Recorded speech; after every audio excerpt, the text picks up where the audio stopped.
I'm Ryan Ritterby, and I wrote and directed Long Song. Hi, my name is Maddie Mitchell, and my film is Memory Loss. Hi, my name is Macy. My film was The Artist. Basically, it's about like this one guy, and it's just him dealing with his experience with memory loss, and like exploring that through like water is like a sort of analog for memory. Yeah, it's about finding love, about yourself in a club. It's someone goes to a club, she's kind of dragged there by her friends, and she's not a fan, but at the end she learns to kind of dance by herself and love that. So it's basically like a comedy sort of fantasy with romance and adventure elements to it. Like it's gonna be, I feel like it's really good. It's epic. It's a tale of two brothers trying to figure out their relationship with each other and with their father. And I think for me especially, like it kind of like represents two sides of how I look at my dad. So it's a little bit of insight into that. Yeah. I won't say anything more because he summed it up pretty well. I don't want to give too much away. It's about a girl who finds herself stuck in this sort of weird experimental classroom setting, doing a redundant task, and she has to figure out how she's going to get out of it. So it's about like the breaking down of love languages and seeing how it's unique to each couple. My film is a short documentary about the Taiko drumming group here on campus. It's a student organization that performs at local events and just following their practice. It's really aimed to be able to bring in a more diverse crowd of scuba divers and really open up the scientific world to more people.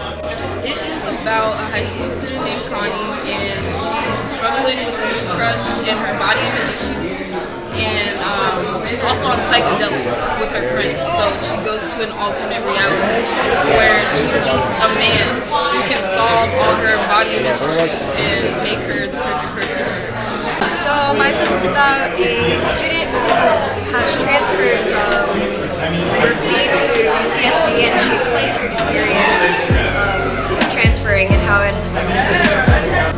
It is a very, very short film about a person who loses their dog and doesn't quite know what to do with themselves without their best friend. The difficulty I had with this film was I filmed it towards the end of my sophomore year, and I had to take all of the media lab equipment on the train back to Orange County where I live. That was pretty hard, and yeah, I got it done now. A big challenge was definitely in the editing. A lot of it was just kind of filming random stuff and just seeing what the story would end up being like. And yeah, but it ended up being pretty cool, and I liked how it turned out. Just like the endless nights staying up and like hysterically laughing during post-production because we were just so over it. But also once we finished it, that was also the most rewarding part. Yeah, definitely watching it kind of for the first time together. We were just squealing, like really excited, and we were not really sleeping too much, and it was during finals week as well. So, that was kind of interesting, but we got it done and we did it together. So it was nice. Spring quarter. I think actually being on set was very, very fun. I had a chance to work with a lot of people that I'm good friends with already, but they're very, very talented and very excited to see. My favorite part of Therapyosaurus is the whimsy of working with this little toy dinosaur. I think the concept was perhaps the funnest thing that I've ever worked on. A little plastic dinosaur that gives therapy advice is just a concept you cannot beat. I'd buy one if I could. I made The Artist out of this frustration with creating, especially identifying as a queer woman of color. I feel like my art is so intrinsically tied to addressing contemporary issues. Personally, I would say our biggest obstacle was the fact that none of us knew each other prior to the film festival. Also considering the time constraints, it was just difficult for us to like come together. However, I mean, it turned out great in the end, as you can see.